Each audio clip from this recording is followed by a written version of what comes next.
시청자 여러분 안녕하십니까? 뉴스 현장 시작합니다. 러시아를 방문 중인 김정은 위원장이 러시아 일대를 지금 시찰 중입니다. 일단 영상으로 먼저 보시고 패널분과 이야기를 자세히 나눠보겠습니다.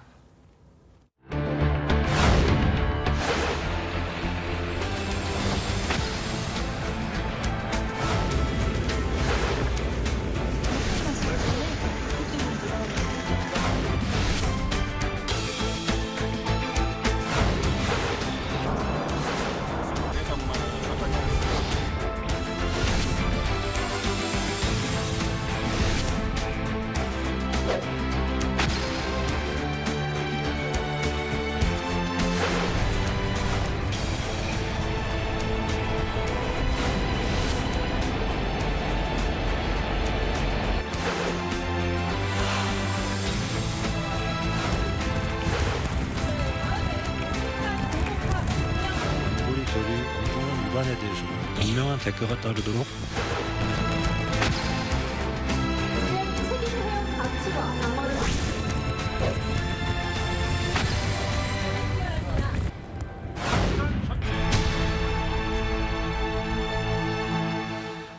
러시아를 방문 중인 김정은 위원장이 극동지방을 돌며 러시아 군사시설 곳곳을 시찰하고 있습니다.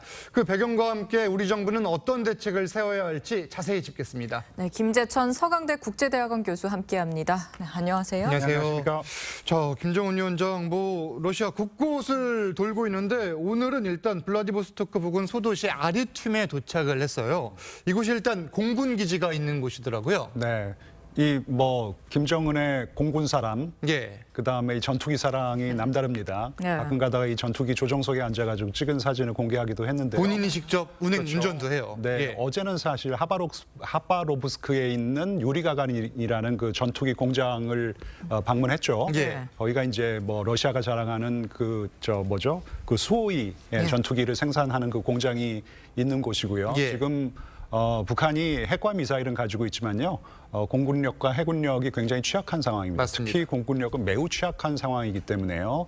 공군력을 조금 더 증진시키고 싶어 하는데 사실 그런 능력이 없죠. 물자도 제재 때문에 받아보지 못하고 있는 것이고 기술력도 없고 한 상황에서 러시아에게 전투기 생산 기술을 만약에 전수받을 수 있다고 한다면은 언젠가는 당장은 어렵더라도 공군력을 증강하는 데 도움이 될 수 있다고 생각합니다. 현재 북한은 지금 1980년대 도입한 전투기 아직도 여기에 좀 의존을 하고 있는 상태인 아마 거죠? 그 미그 29인 걸로 알고 있는데요. 이제 냉전이 끝나고 나면서 러시아도 한국과 같은 나라와 수교를 하면서 그 이후부터는 북한에 대한 수출을 하지 않았던 것으로 알고 있습니다. 근데 이 미그 29기 사실 북한이 전투기를 여러 대는 가지고 있습니다. 숫자로만 따지면 한국보다 더 많이 가지고 있다는 그런 통계도 나오는데 사실 실전에 투입할 정도의 전투기가 아니라는 것이죠. 그렇죠. 그래서 많이 좀 아픈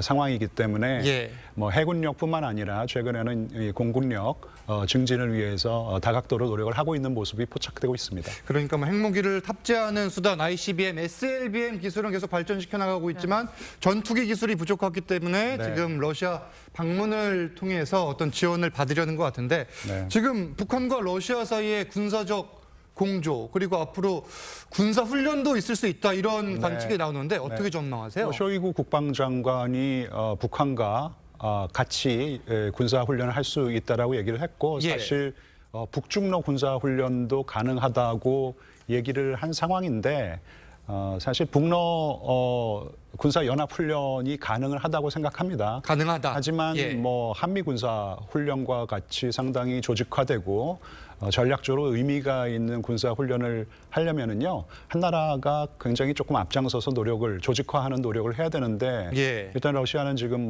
전쟁 중인 상황이고요. 그렇죠. 그래서 조금 어려움이 있을 것 같고 그다음에 북한 같은 경우에는 그냥 능력이 안 돼요.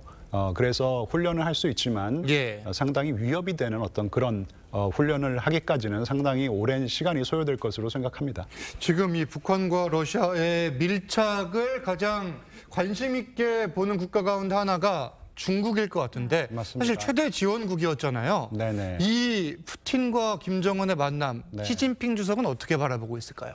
뭐 속내가 조금 복잡하지 않을까. 복잡할 왜냐하면은, 것이다. 네네. 큰 그림에서는 북한과 러시아와 공조를 강화해서 동북아에서 이 예. 한미일 이 자유주의 연대와 뭐 싸워야 된다라는 그런 생각은 하고 있을 것 같아요. 근데 시진핑뿐 아니라 이 중국이라는 나라가 예. 국제사회에서 위상이라는 것이 여전히 중요하고 북한과 러시아와는 다르게 중국의 경제는 글로벌 공급망의 주축을 하고 있는 상황입니다. 예. 그런 상황에서 우크라이나 전쟁을 지원한다면은 지금 뭐 유럽을 완전히 적으로 돌리는 것이기 때문에 그러기도 싫어하고 제가 이런 표현을 가끔 쓰는데요. 네. 중국은 여전히 이 자유주의 국가와 싸움을 하더라도 링 안에서 종합 격투기를 하고 있는 상황이다. 링 안에서 싸우고 네, 있다. 그래서 여기 물지 마, 뭐 여기 깨물면은 뭐 반칙이야 그러고 있는데 북한과 러시아는 링 밖으로 나갔어요.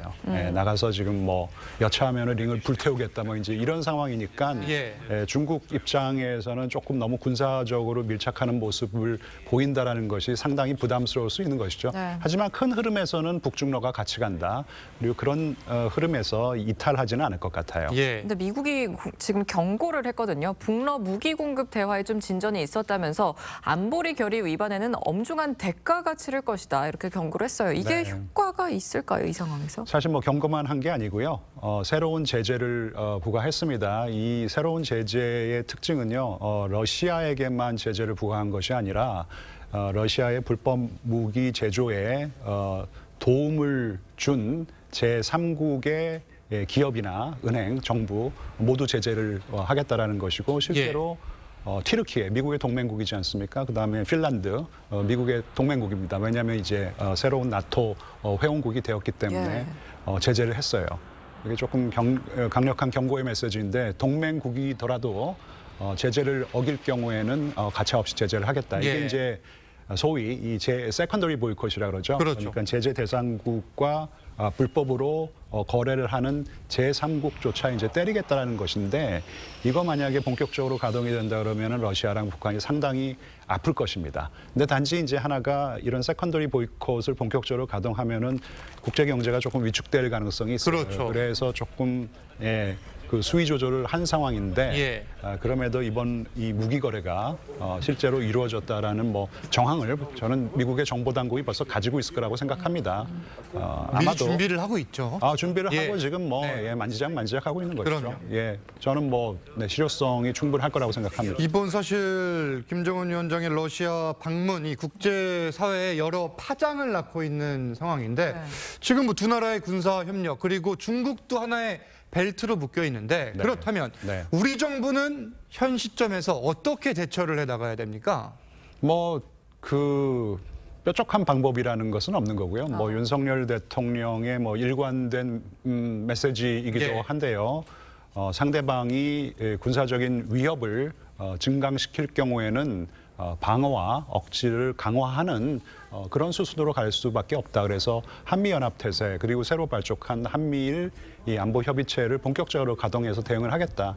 하지만 우리가 북한과 대화의 문은 북한뿐만 아니라 중국, 뭐 러시아와의 대화의 문은 언제나 활짝 열려 있다. 특히 북한을 대상으로는 조건 없는 대화가 언제나 가능하다.